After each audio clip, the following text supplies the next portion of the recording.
First, here at noon, the state of Oklahoma executes a man who murdered a Tulsa mother of two back in 1995. Thanks for joining us. I'm Autumn Bracey. Jemaine Cannon had been on death row for 27 years after escaping from prison, then stabbing Sharonda Clark to death in her apartment. News on 6's Reagan Ledbetter was in the execution chamber today and is live with the details. Reagan?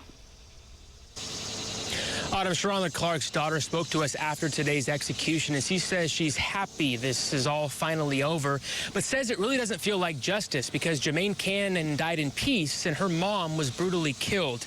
Now, I was one of the 5 media witnesses in the execution chamber today. The curtain was raised right at 10 a.m., and when asked if he had any final words, Cannon said, quote, "I confess with my mouth and believe in my heart that God raised Jesus from the dead, therefore I am saved."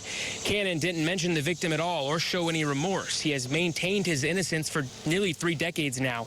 Sharonda's daughter, Yeshen White, says she wasn't surprised Cannon didn't show any remorse today because he never has and never apologized.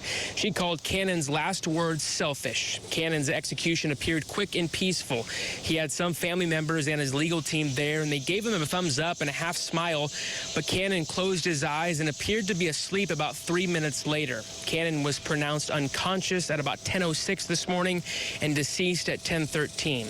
Sharonda's daughter says it's taken a long time to get to this day, but she wants her mom to know they never stopped fighting for her. We did it. We were your voice. We stood for you when you could not stand. We continue to fight your fight when you could no longer. So I would say she was not defeated. Now, Sharonda's daughter repeatedly thanked the DOC staff, Attorney General's office, and Tulsa police from past and present for all the support through the years.